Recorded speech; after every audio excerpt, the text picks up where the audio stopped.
There we go, and we're live. Sorry, everyone, for being a bit late.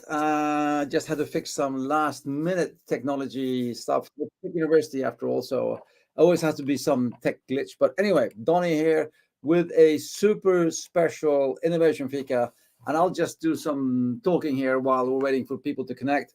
Hopefully, you will get it. You'll see now that I am live on LinkedIn. So we are live there as well. That's really good. I'm just checking all the places, and we are live on LinkedIn. So hopefully you can also see that we're live on the KTH Innovation page today. Usually I go live on my own profile. Previously I've gone live on the Innovation Fika profile, but now I am live on the KTH Innovation profile on LinkedIn. But I'm live on my own profile, Donny Asiligonis, on YouTube and on Instagram and on Twitch, and also on TikTok there through my own profile. So if you want to check me out on other channels, go there. For anybody joining now, this is Innovation Fika. This is me, Donny, saying hi. It's a Wednesday afternoon. Usually I go live every Wednesday afternoon with my Innovation Fika, which is my innovation coffee break, because Fika in Swedish means kind of coffee break. So, and I do this every Wednesday afternoon. I have a half an hour coffee break where I invite guests. But apart from that, I also do a monthly webinar here at KTH Innovation when I talk about our tools, the KTH Innovation Readiness level. And for those webinars, I always invite guests from around the world to introduce themselves and talk about themselves, and also how they use the tools in their life, just to see how they've adapted it to their environment, because it's always cool to see local adaptations. And I'm happy to see people coming on board. Here is Yash from India. Hey, Yash, good to see you, my friend, live from India, and you're on YouTube watching us there. Awesome, very good. So as you all know, you can see us on many different channels, and you can please, as you come online, wherever you're from, whoever you are, whichever channel you're on, add a comment and just say, hi, I'm from here, and let's get the networking started as well. Happy to take questions as we go along. Please ask questions both to me, and even more importantly, ask questions to my guest, who I'm now going to introduce straight in from Green Room and live from Helsinki I think he's in Helsinki. I haven't even asked where he is, but I think he's in Helsinki. Live from Helsinki. I'll say that and he can correct me. Kim Aalto. Yeah, made in Aalto. Yeah. Nice Kim, to meet you all. Yes. Aalto University. Hey, Kim. Yes. Welcome. Thank you. We start with your first question, of course, like, are we in Helsinki? So Aalto University Foundation is registered in Helsinki, but our campus is in Espoo, which is like few kilometers from Helsinki. So okay. In the capital area we are. So okay, well, this is an important, like, local politics thing. Would you say that you're in Espoo or Helsinki, if anybody asks? I always say Helsinki. No, I have to say Espoo because I work here physically. But most of the people, yeah. This is, we come to why we are in Espoo, but anyway, it's a nice small country and a nice capital area. So it's about 50 minutes metro from downtown. Yeah. So not in the middle of nowhere.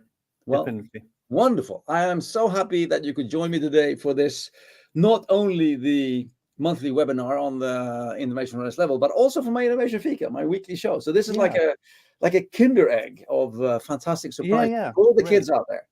Wonderful. So let's just start by, and I say again, I will just encourage everyone watching, add who you are in the comments, and any questions you have for me and Kim as we go through this, just post them in the chat and we'll bring them up. No problem at all. So Kim, why don't you just start by talking about who you are and what you do at Aalto University, and tell us about Aalto University as well. Yeah, I have prepared presentation this afternoon, so don't worry, everybody. I cut and pasted something. So what I understood that short intro about Aalto University and why do this. But before we start, I started here 2.5 years ago. Before that, I was working for one Aalto spin-off. And when the day I started here, I was taught about the IRL levels and the tool. I got really excited. We have talked about this with Donny for a long time. and really like the tool. So happy to share what we have done with the tool here. But in order to get there, you need to see some slides about Aalto University. So most of you came today because you thought that it's my university, I'm Mr. Aalto itself, but unfortunately, this is much better university than the one I would have started. So going back to the location, so Aalto University was founded 2010, and the idea was we are still a small country and we wanted to create this innovation university. And the best way of doing that, instead of starting from scratch, is to take these prestige universities we had existing already. So there was the Helsinki University of Technology, which, funny enough, was in that time in Espoo. And then we have a University of Art and Design Helsinki and Helsinki School of Economics. So in 2010, these were united, and then slowly building the campus area here, and it has been growing widely since. We have 6 dynamic schools here based on these 3 universities. So there is a School of Art, Design and Architecture, School of Business, a School of Chemical Engineering, Electrical Engineering, Engineering and Science. And the idea here is that when we have all these schools here in the campus area, they will interact and something great will happen from this interaction. So altogether we have just below 14,000 degree students, a huge alumni of more than 100,000 people. We have a big staff here, 4,900, which 413 are professors. And to note about the professors is more than half of them are, is it correct to say non-Finns? So this is very international campus area and university. And each year the students, we have about 210 doctorate, well, you can read, master degrees and so. And the point when they started Aalto University was, of course, this innovation university, but then it's been very strong, the entrepreneurship, advancing the entrepreneurship here in Aalto. So we are building that mindset to all students and stuff here in Aalto. And these are some figures that more than half of the Finnish startups founded in universities come from Aalto University. And all of our bachelor degree students learn entrepreneurial mindsets and skills here in the school. And more than 100 companies are founded every year in our ecosystem. So we really, focus on this. And then we have very vibrant community. These are samples of the things. We have very active students here, forming the old, like as said here, if you know Slush, that was originally originated from the Aalto students. And then Aalto ES, Aalto Venture Program. But how we do it in Aalto as that we have provided space for the student activities, and now we just renovated the Aalto Startup Sauna, which is a space where most of these student-led organizations operate, and they have a place there to meet and do things. And that's been, I think, from the beginning, to give some space to the students to build up their mindset and also to produce more startups here. And then I work for the Aalto Innovation Services, and I will discuss that a bit more, because then we are getting closer and closer to this IRL tool we are using here. But from, I think the most known startups from the ecosystem is the IQM, quantum computing, ISI, which is satellite. But as said, lots of startups coming here from Aalto every year. We can just. I think that one of the biggest things that I think that people in at least the startup ecosystem knows of is Slush. Yeah, probably that originated at Aalto and driven by students. So I just wanted to give you a big compliment on how you've been able to activate the student body so much. Yeah. Fantastic. And then how we do the activation is really like providing them space to do their own things. And of course, when SLAS was formed, Finland is not, that time wasn't known really much for entrepreneurs and all that. Maybe the people were not like, not so pro entrepreneurship, but things have changed.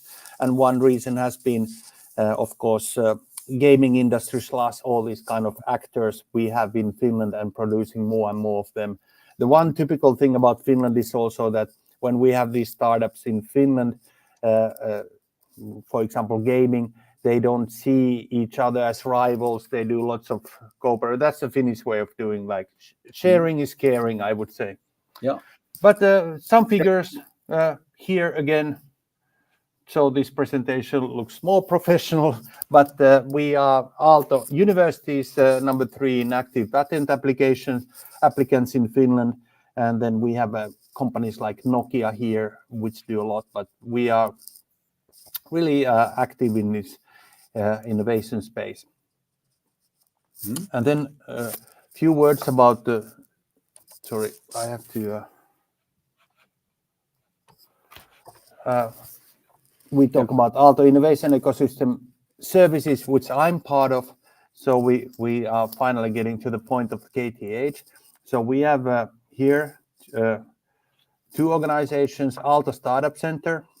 We both belong to this Innovation Ecosystem Services, and that's a hybrid accelerator. And it offers its incubator accelerator services as well as partnership programs.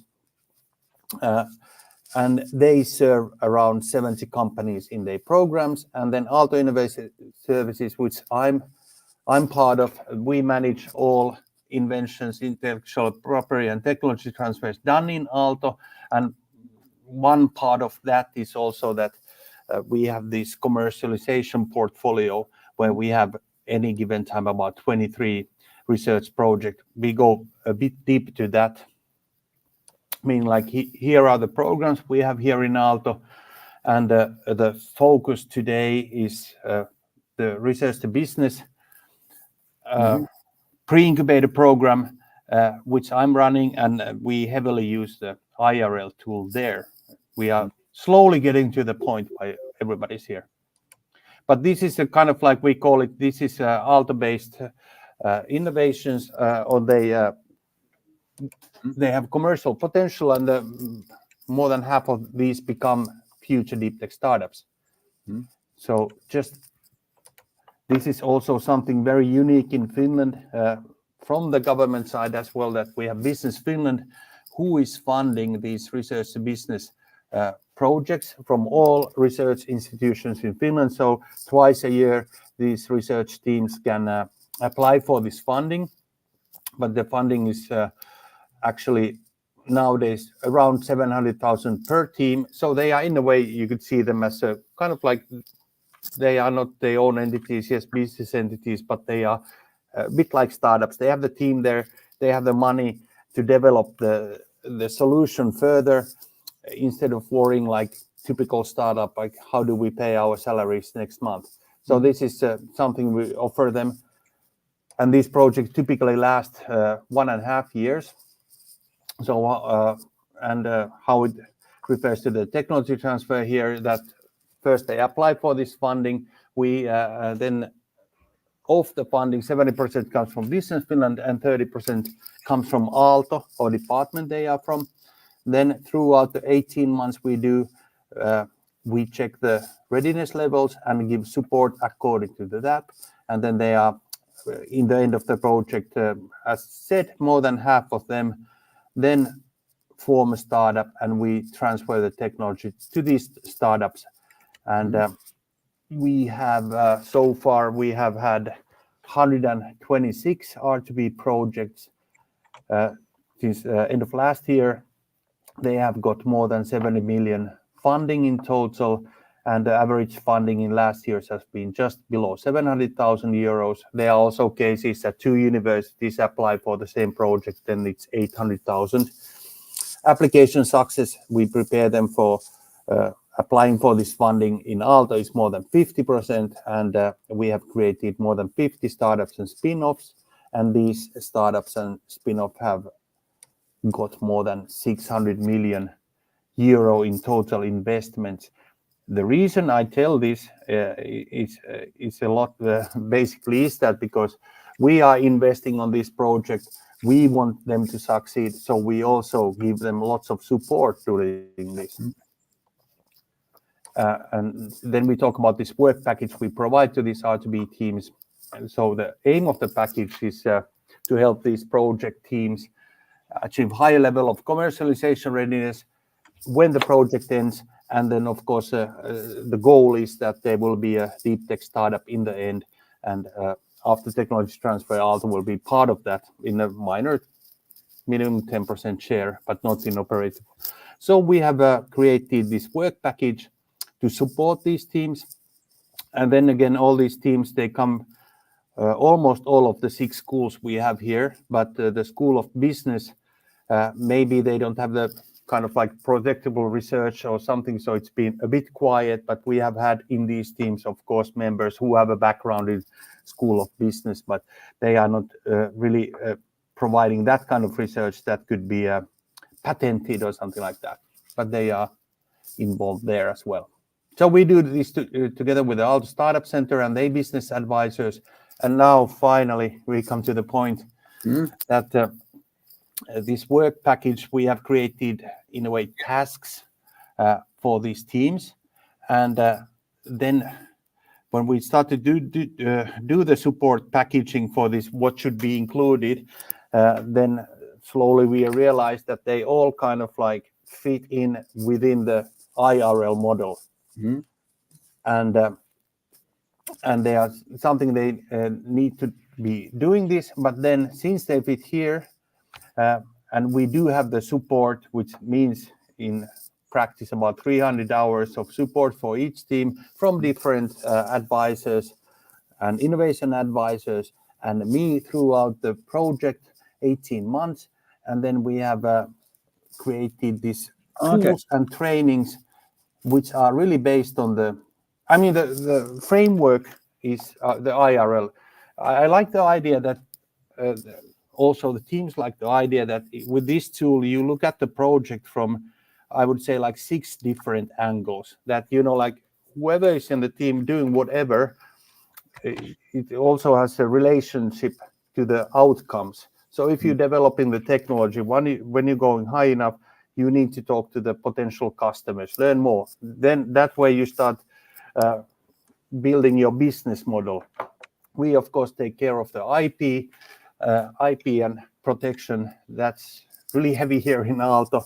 But then again, finding the right team to do these things and the funding. So we give them support throughout the 18 months, and then either by trainings or one-on-one sessions with the teams, and then we provide them tools. But teams like this, for example, business, we use, of course, like the lean canvas, but that goes straight. Sorry, there's something I have to quickly. No, don't worry. I mean, I'll just say to everyone, I think we have about 65 people online watching this live now. So please ask questions to both me and to Kim. I know we've dived sort of straight into Aalto and how they use the KTH Innovation Readiness level. If you have any general questions about it, I'm happy to sort of do a recap on that as well, of course. But I will actually stay a bit on this slide. This is a really interesting slide because you've taken the readiness levels there on the left, and then you've added on the other tools that you use in your sort of toolbox. When you're working with those. So just for instance, then for customer, you're using like the value proposition canvas, the market potential template, on value chain review, go-to-market strategy template. Vainu, I don't know what it is. What is Vainu? Oh, yeah, Vainu is one application here in Finland where you can find information about the certain companies. Oh, but see? Also we have it's kind of like finding the. This is really. Yeah. This specifically is actually something that, I mean, we're working on the same thing, that we're mapping out all of the tools that we're using, and And a lot of people in the, I mean, we have like 650 people in the Innovation Readiness Level Forum on LinkedIn in that group, and another 2,500 people in the database that have signed up on the webpage. And very many people are asking for, this kind of what are you using for what? So tell you what, we'll come back to that as well, Kim. But this summer, when we do this summer, everyone, if you don't know it already, we have the first inaugural KTH Innovation Readiness Level Summit here at KTH Innovation, where we're inviting the community to come to Stockholm and spend 2 days together, interacting and learning together on how to use and develop the tool for your own environments. And this has just created the first, of many, because it's a co-creation thing, and we're inviting our members to come and create with us. And one session that I'm going to run, I'm deciding this now, is which tools can we use for which scales and how do they map into the scales? Because we have a set, you have a set, a lot of people have a set, and I'd love to have people coming together, and then we can co-create some kind of a joint, this is how they all map out. This is really, really cool. I like this. Thank you for showing this slide. Yeah. So, basically, of course, the tool is very easy to, how we use it is that with these research to business cases, we have 23 of them. So I always organize every 6 months the meeting. So there's a whole team there, and then there's innovation and business advisors and me, and then we go through the worksheet or the tool with Ireland, and then like you learn by doing. Mm-hmm. That you don't have to go in a certain order depending on the team. Sometimes you start with the technology readiness level if that's high. You can, and then always these discussions when we discuss the kind of like we get I think I tell the teams, the research or commercialization teams, that the whole idea, there's no right or wrong answer, or you don't have to be in certain level, but this is more that we all understand like where you're going at the moment, and this has helped also the researchers on the teams because they are not necessarily always towards commercialization in that sense, or business. Maybe it's strange for them. We have a business developer for these teams, but then they understand that whatever they do, it affects other things as well. Mm-hmm. So this is, for us, good framework. And then maybe on that note is that when they apply for the Business Finland funding, there's some certain process, and then they have to describe they project using the NABC model from Stanford. So these are quite prepared, all these teams. When they start this R2B project, then I would say in IRL sense, they all are at least in a level 2. That's a minimum, because they have done for this application already, like they have estimated some of the markets, and they have their team ready and things like that. So then we just go from that. Yeah. Cool. So when you start working with people, and I'm sorry, I interrupted your whole presentation. Yeah. No. When you start working with people, how far have they come on the different levels? Are they all at 1, or they come further when you start? Because when we start, they're at 1. Hey, I have an idea. That's usually, and maybe they're at TRL a bit further, but usually they're very, very low on all the scales when they come to us. So, but when do you start working with people? There were these research business cases, as said, they have applied for this funding and prepared, and in the application and application process, they have covered the basics of the things already, like what's their solution and how much market, who are they for, and all that. So in that sense, they are too. But then, but I think in all these cases, when they start, then they start to talk to possible partners or customers. Then they start iterating as well. So, like the first idea was that, because that's a hypothesis, like this would be valuable for these people. Then they talk to that, and then they learn maybe more from the customer side, like, hey, that's good, but we also need this and this and this. So this, but how far they go then in the end, because this research to business funding is so that you cannot do really things that companies can do, because they want to keep the funding separate. So within this project, typically the outcome of the project is proof of concept. When the RTB is over, they have the startup. It doesn't mean that they start to make money right away or everything is ready. These are deep tech startups, so it will take a couple of years still before things start to happen. But they are meeting investors in early stage already. People are interested in the projects coming from here. But for all this, I think the tool has been very valuable and works really well. Yeah. But then, of course, as mentioned, we have a big ecosystem here.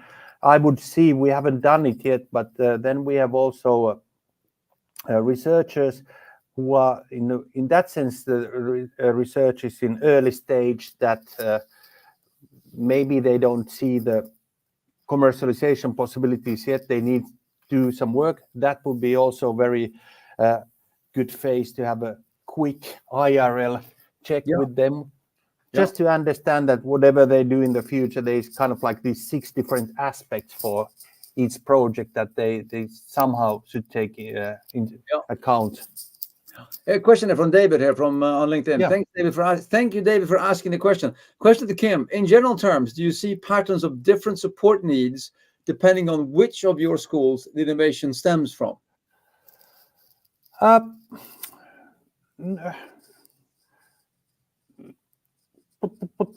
They are so different, these cases. We have 23 of them with the background. Of course, nowadays I see that there's more and more kind of like software, like old times, since we used to be Helsinki University of Technology, and we have done these technology transfers and developments before, and I think all the time it was more like machines and more patentable things it's coming. But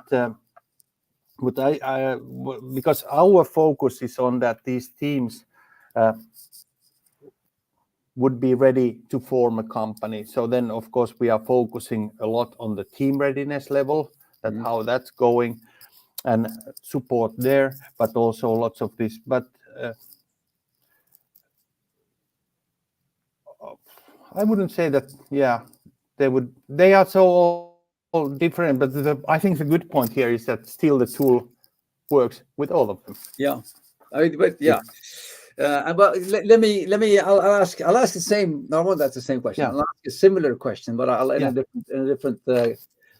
What do you see repeatedly the same kind of issues that like all teams need this support with?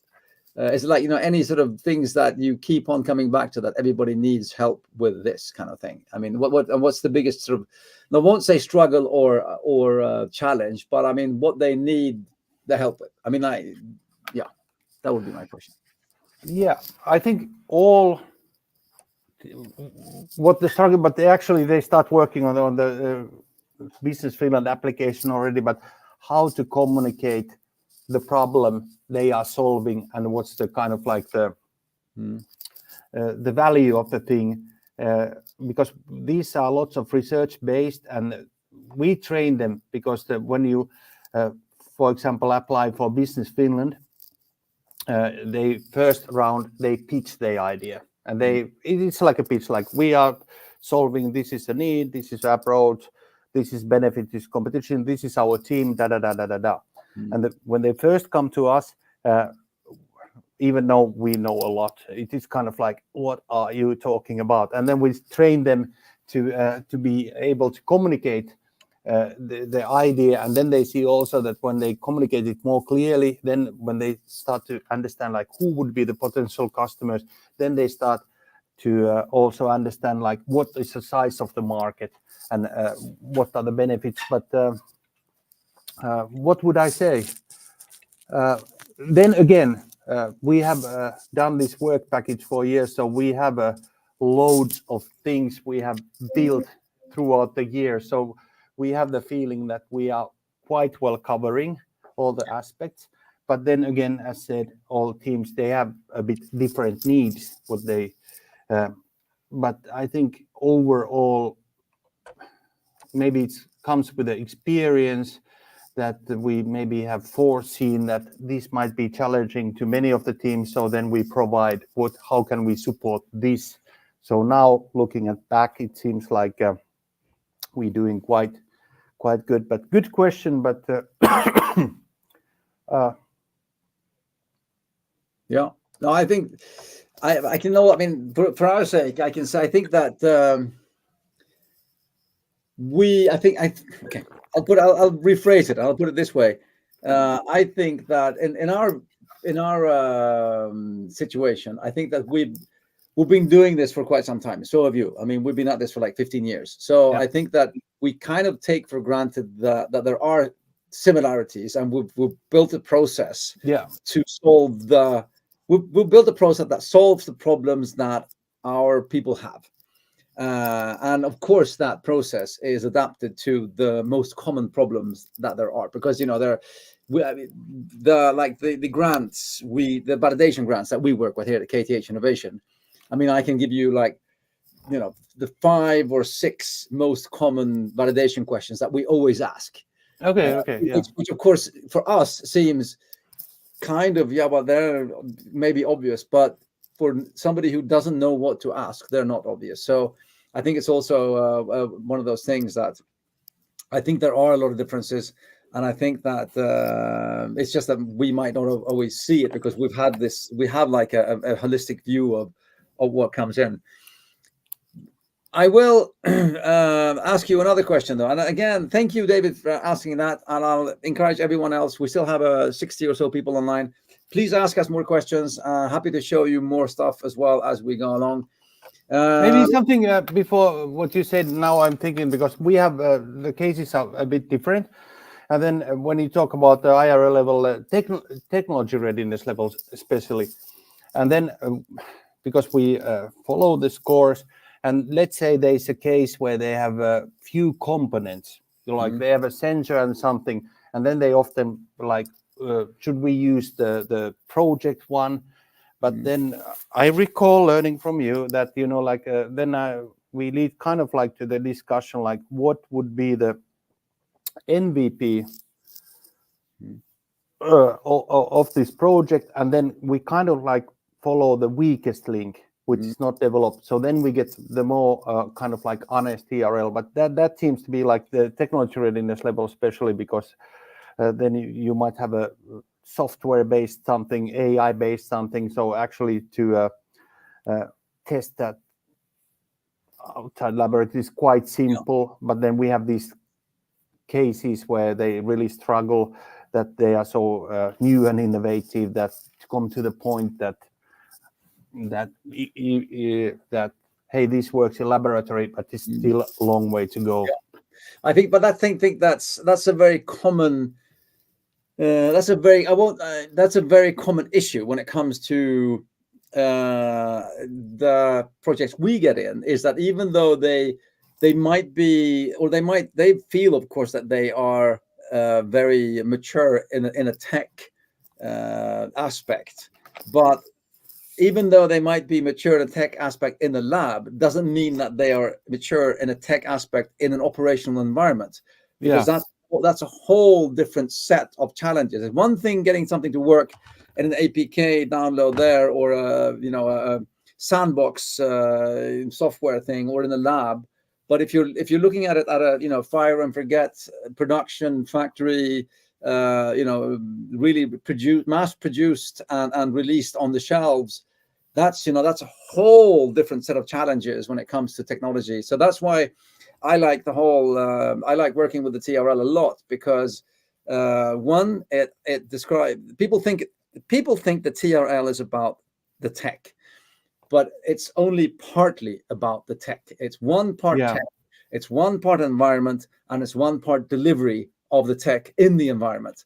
So it's 3 parts, and those 3 are extremely dependent. And that's why I love working with the other scales, is that the 3 parts are extremely dependent on the other scales. Like the delivery of your tech is highly dependent on your business model, your BRL. So depending on the business model, it might change how you deliver your tech. If it's a SaaS product, or if it's something with mission critical data, it's either in the cloud, or maybe it's not, because it maybe has to be installed at the customer behind their firewalls. And those 2 sets of delivery are completely different, as opposed to having a mobile app or whatever it could be. So I enjoy working with the full scale because they all interact with each other, and you cannot just only you can't only run for the customer, you can't only run for the tech or and so forth. So and another question from David here. Wonderful, David. Keep it coming, keep it coming. Yeah.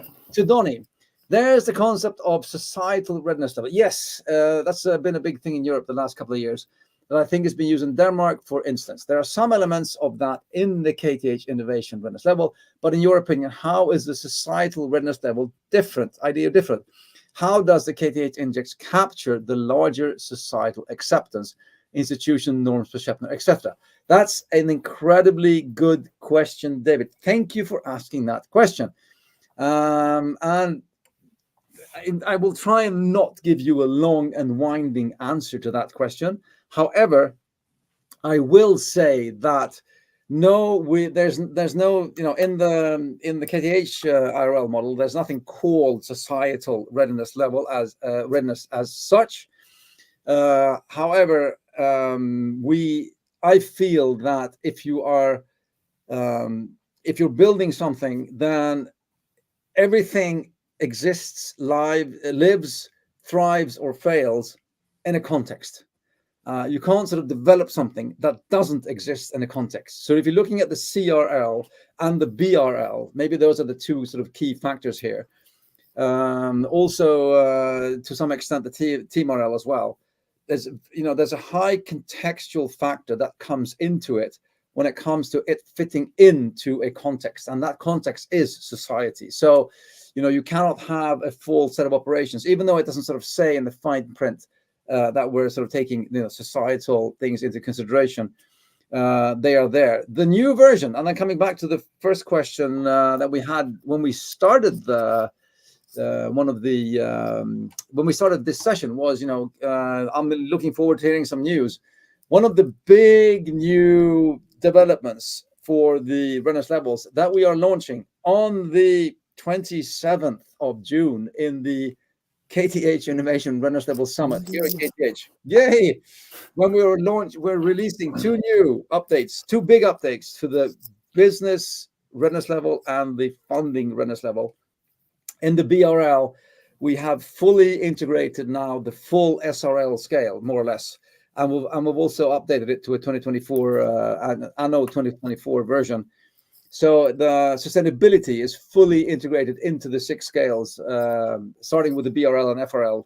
That will be done this summer. So that's a very, very big change, and that will also reflect a societal, I'd say, social and societal responsibility in a much bigger extent than it did before, because now the BRL, the business model drivers, will be connected to sustainability. You will not be able to progress on your business model readiness level without taking sustainability into consideration. So that's one of the biggest changes of the whole thing, and that's coming out this summer. So I will, I know that everybody you can't just sort of at a drop of a hat drop everything and come to Stockholm, but hey, drop the hat and come to Stockholm. It's gonna be awesome. You're gonna meet me. You're gonna meet Kim. You're gonna meet some really cool people from Norway and Denmark and everything. So here, let's see.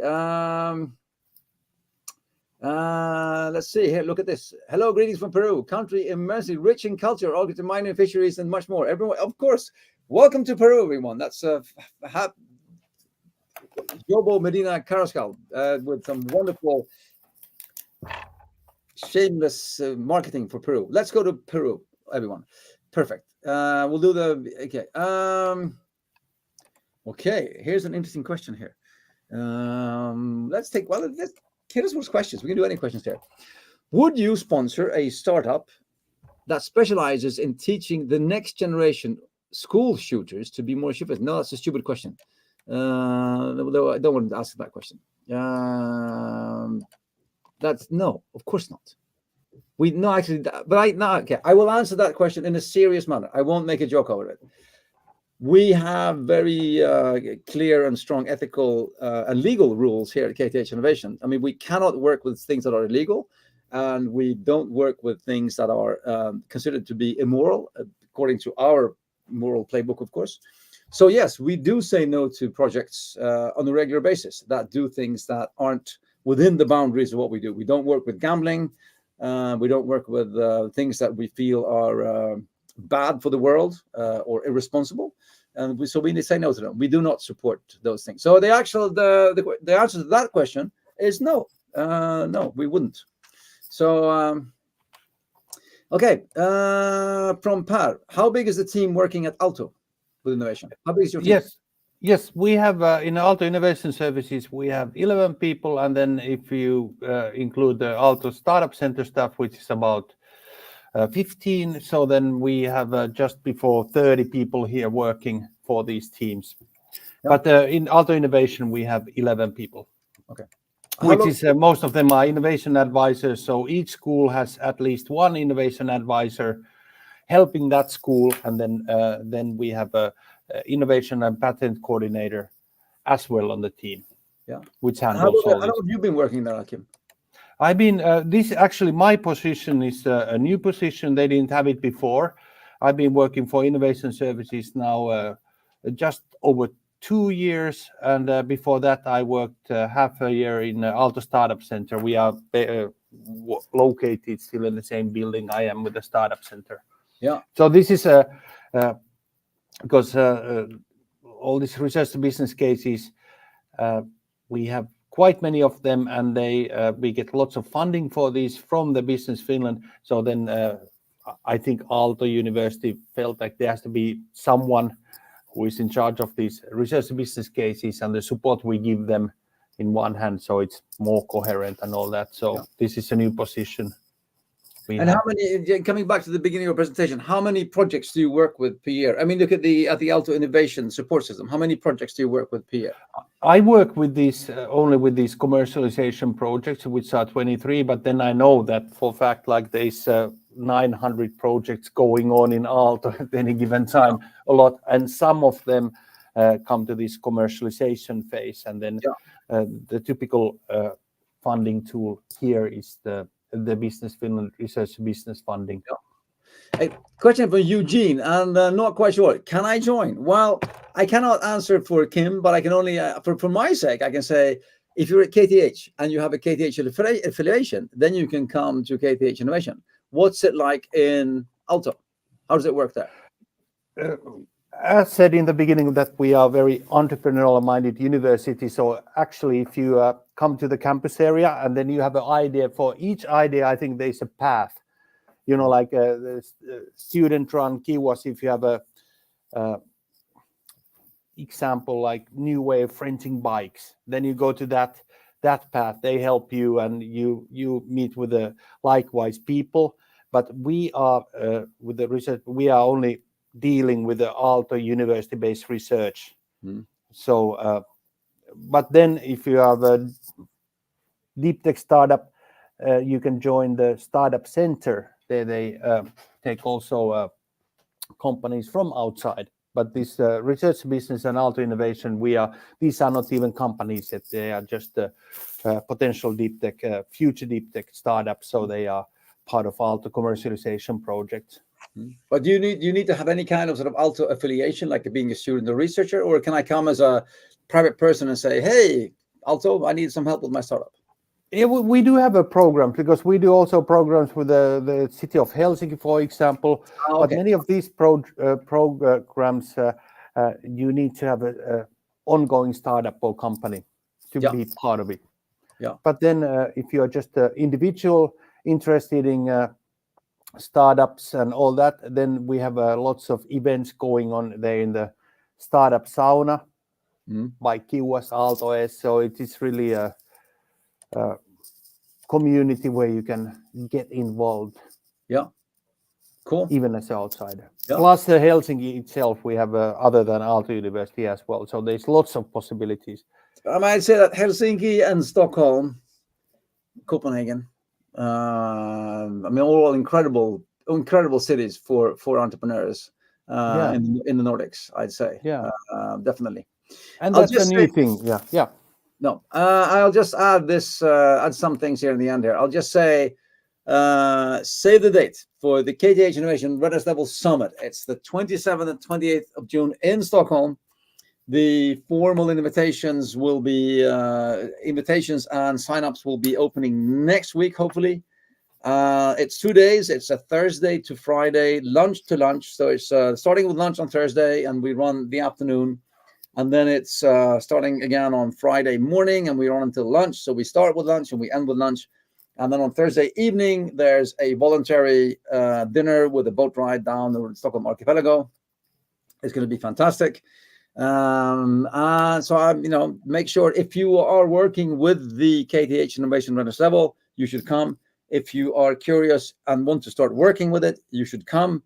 And the program will be a mix of us from KTH Innovation talking about the models and the updates and some inner workings of how to use things. But also a lot of it will be co-created by the community themselves. So we're inviting people from the community to come talk about how they are using the tools in their own environments. And of course, it's I see it's KTHinnovationreadinesslevel.com. It's free to download. It's on an open source license. So go there, sign up, download the tool, play around with it. Any questions, send me whatever questions you might have. And yeah. Let's see. Let's do one more thing. Yeah, there's one more question here. I love questions. I love interaction. That's what the reason I do these things live every single Wednesday and every single month is that I want interaction. I want people to ask us things and get us thinking. I love to think and ask and answer stuff. Madeleine, happy to see this kind of collaboration between universities. Well done, y'all. Speaking of ethics in tech innovation, do you have any cooperation thoughts on the human tech movement? I will have to get back to you on exactly what you mean with the human tech movement, because I'm not sure if you mean the specific human tech movement or a human tech movement in general. But we, and again, I can only talk for myself, we have a lot of, here, just across the corridor here, we have the KTH Sustainability Center and Climate Action Center, and connected to them, we have a number of student groups that are working both with climate and ethics, and also a number of other pro-societal issues, and we do a lot of work together with them. And I'd say that we're, I would say, of course, because I'm probably biased, of course I'm biased, I'm consciously biased, but I'd say that for being a tech university, I think that we in general have a very sort of strong sense of ethics and what we're doing and why we're doing it. Even though, as in all other tech development, sometimes engineers can go off track and lose track of what they're actually creating. But I'd say that we try to stop and think of what we're actually trying to put into the world. I'd say, at least. I think that's important. Any other questions? It's 10 to 4. Wow, we've been at it for almost an hour, 50 minutes now. So with that, I'll start rounding off the conversation with Kim Aalto from Aalto University. I'll put this picture up here. Look at this, Aalto University, shaping a sustainable future with Kim Aalto. I'm going to take a screenshot here of me and Kim while we're looking at this wonderful picture here. And I have one giveaway for the audience, maybe. We have this developed in Aalto University, this really great online course called Starting Up, which is open to everyone. But it's kind of like when you have the people like, is startup something I would be interested in? It's really well explaining it. Takes some time to finish it, but I did it when I started here, like a few minutes a day, and it's done. Where can they find information about this? I was thinking that I put the link on the best. Is it long? In the LinkedIn channel in your LinkedIn? But what is the link? Is it a long, complicated link? No. Just a moment. Because I can just put it on the picture here as well. I can just write it here. Look at this. There we go. Look, perfect. I will copy this and I'll do this and I'll do this, and then we go there and save and show. Look at this. Boom. courses, minalearn.com/en English courses, starting up, or just search for starting up. Starting up, and then Aalto University, you will find the link. But it is a really good course, and it goes through the basics of the startup and from each different aspect. And I think it's very valuable for people as well too. It's a fun course. Well, great. Thank you, Kim, for sharing this wonderful now truly a Kinder egg. Then it's the three presents in one here. But thank you so much for joining today, Kim. Thank you everyone for coming on board, and thank you for sharing the course as well. As I said, download the readiness levels. I'm open for any other comments or questions you might have. We haven't gone through the tool today because now we're in this like the fourth webinar. There are recorded webinars you can look at with more basic stuff regarding the tool. Anyway, with that, I will say thank you so very, very much to Kim, Aalto, and thank you everyone for watching. We still have 50 plus people online. Thank you everyone for staying on board for so long. Hope to see you this summer. And if nothing else, I hope to see you next month in the next open webinar, because I think I have one of our Norwegian friends coming in next month. And of course, don't forget, I'll add one more thing, coming back to add this one again. And this one goes away. There we go.